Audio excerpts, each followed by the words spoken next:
Regine Velasquez, hindi napigilang umiyak nang maalala sina Pilita, Nora, Haji at Ricky.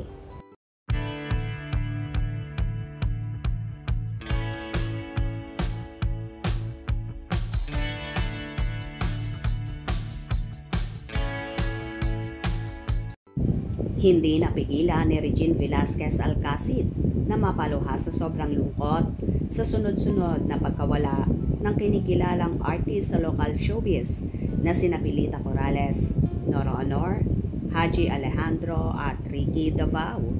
Panay ang pahid ng luha ni Regine sa mata at pisngi habang naglalabas siya ng kanyang saloobin sa vlog niya sa TikTok.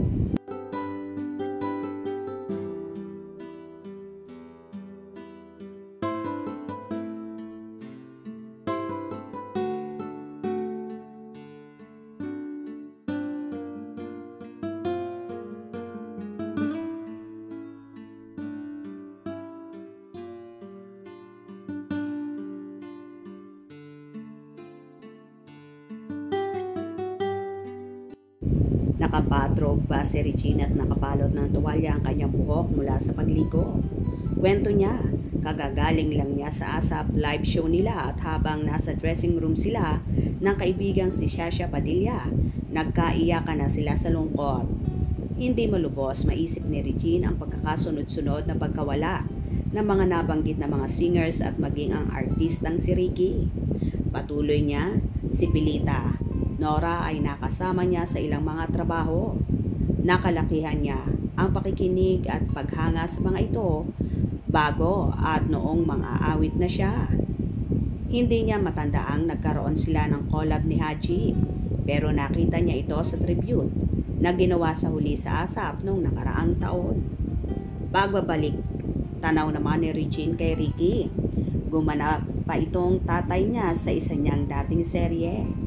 Malaki ang naitulong ni Ricky para maitawid niya ang ilang mga mabibigat niyang eksena dahil sa mga encouragement words nito sa kanya. Payo ni Regine sa mga manonood na mag-enjoy sa buhay at palaging maging mabait dahil niya, life is too short. Bumibiyok si Regine habang nagsasalita kaya panay ang paumanhin. May sakit daw siya na mga sandaling iyon. Kaya hindi na siya nakasama sa sawang si Ogie Alcacid sa imbitasyon ng Malacanang para igawad ang parangal ng Medal of Merit para kina national artist at superstar na si Nora Honor, Asia's Queen of Songs Pilita Corrales, movie queen Gloria Romero at kilalang chef na si Margarita Flores. Hindi talaga maiwasang pumatak ang luha ni Regine sa lungkot sa sunod-sunod ngang pagpanaw ng mga batikang artista sa mundo ng showbiz kung saan ang ilan nga ay nakatrabaho niya. Kung nagustuhan nyo ang video na ito, comment down below.